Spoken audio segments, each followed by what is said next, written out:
Imagine this, you're sitting on a game show, one question away from becoming a millionaire. No lifelines left, no clue what the answer is. So what do? Do you guess? Do you panic? Or do you wait for someone in the audience to cough? Yeah, cough. Because in one of the strangest scandals in TV history, a man may have won £1 million using nothing more than perfectly timed throat noises. And the craziest part, it almost worked. I think I know. I think it's a Google. I'm going to play Google. Yeah. Back in the early 2000s, Who Wants to Be a Millionaire wasn't just a TV show, it was a global phenomenon. But what made it special wasn't just the prize money, it was the feeling. The tension was real, the pressure was real, and most importantly, the outcomes felt real. There were no second chances, no edits to save you, no tricks behind the curtain, just you, your knowledge, and the clock slowly counting down. That's why people trusted it so much, because every win felt deserved and every loss felt fair. At the center of it all was Chris Tarrant, a host who mastered the art of silence. He didn't rush moments, he stretched them, letting questions breathe and doubt build, turning a simple quiz into something deeply psychological. Which Western character was played on screen by Jay Silverheels? That silence wasn't empty, it was strategic. It made every second feel heavier, every decision felt irreversible, and every correct answer felt like a small victory earned under pressure. Then came Charles Ingram, a contestant who, at first glance, didn't seem like he belonged in £1 million showdown. He wasn't sharp or quick with his answers, nor did he have the calm, calculated confidence you usually see in big winners. Instead, he felt hesitant, unsure, almost like he was constantly second-guessing himself. Early on, that impression seemed completely accurate. He struggled with questions most contestants would breeze through and used up his lifelines faster than expected. At one point, it genuinely looked like he might walk away with very little. And yet, something didn't add up, because at that moment the entire country was rooting for him, the underdog, the unlikely winner, the man who shouldn't be there. People weren't just watching him play, they were emotionally invested, leaning forward, hoping he would somehow defy expectations. But then something changed. Not dramatically, not obviously, but subtly, almost invisibly. His pattern shifted. He began hesitating longer, repeating answers slowly, like he was buying time. And then right when failure felt certain, he would suddenly lock in an answer. Correct. At first, it felt like luck, then coincidence, but after a few more questions, it started to feel like something else entirely. Every time he read the options out loud, something strange happened. Option A, silence. Option B, nothing. Option C, sir, cough. I think it's Berlin.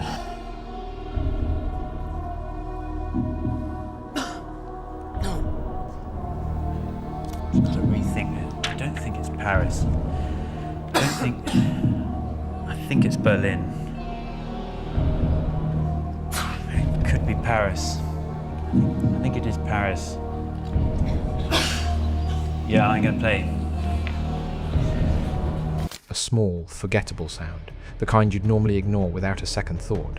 But it kept happening again and again, always at the exact moment he said the correct answer. The pattern was subtle enough to hide in plain sight, but consistent enough to raise suspicion once you knew where to look.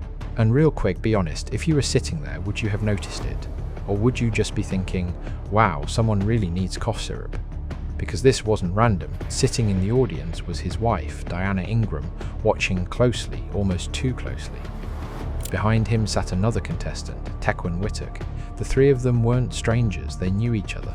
And according to investigators, they had come up with a plan so simple it almost sounded ridiculous. Charles would read each answer out loud, and when he said the correct one, someone would cough. That was it. Seriously, that's the whole plan. No hacking, no hidden devices, no genius-level trickery, just timing. It wasn't sophisticated, it was almost laughably simple. And that's exactly why it worked, because no one expects something so small to break something so big. In a system designed to test intelligence, they exploited something far more basic: human attention. What makes this even more surreal is how imperfect it looked. Charles didn't suddenly become brilliant or confident. If anything, he looked more confused as the game went on, but that confusion became part of the strategy. The longer he hesitated, the more time there was for a signal. The more he repeated answers, the easier it became to identify the right one. It wasn't knowledge, it was timing. And timing is everything. One of the clearest examples came during a question about Born to Do It by Craig David. Charles looked completely lost and openly admitted he didn't know the answer. As the tension built and he read through the options, a cough cut through the silence, subtle, perfectly placed, and just like that, he changed his answer, locked it in, and got it right. The audience cheered, unaware they might have just witnessed the system being quietly manipulated in real time. A1 or Craig David.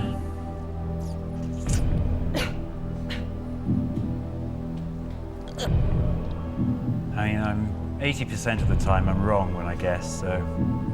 No, I'll go Craig David. Yeah. Used a 50-50, Coldplay and Top Loader went. He then went for A1. But basically because he reckons most of his guesses are 80% wrong, he changed his mind, knowing he'd lose £15,000 if he gave him the wrong answer, and went for Craig David, who he'd never heard of. You just won £32,000. Step by step, question by question, he moved forward not like a genius, but like someone being guided. The closer he got to the million, the more surreal it felt. Until finally he reached the last question. £1 million, one final answer. The kind of moment contestants dream about for years. The studio felt heavier, quieter, like everything was holding its breath.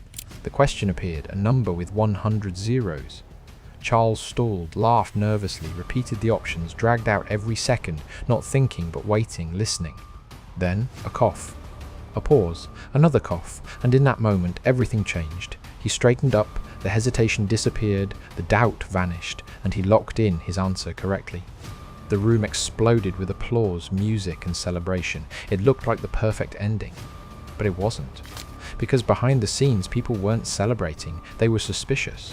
Something didn't feel right. Even during the show, that feeling existed, quiet and subtle, easy to ignore. But once it was there, it didn't go away. So the producers went back and reviewed the footage again. This time, they weren't watching anymore, they were listening. And suddenly, the game sounded very different. And what they found changed everything. The coughs weren't random or scattered. They aligned with correct answers in a way that felt almost deliberate. Not perfect, but close enough to raise one dangerous question. What if this wasn't luck? What if this was planned? That's when the illusion broke. An investigation was launched, footage analysed, audio dissected, and soon Charles Ingram, Diana Ingram, and Tequan Whittock found themselves at the centre of one of the biggest TV scandals in history. The media exploded, headlines everywhere, and Charles earned a name that would follow him forever, the Coughing Major. In court, the case seemed simple. The timing, the connections, the pattern all built a story that was hard to ignore, and in the end, they were found guilty.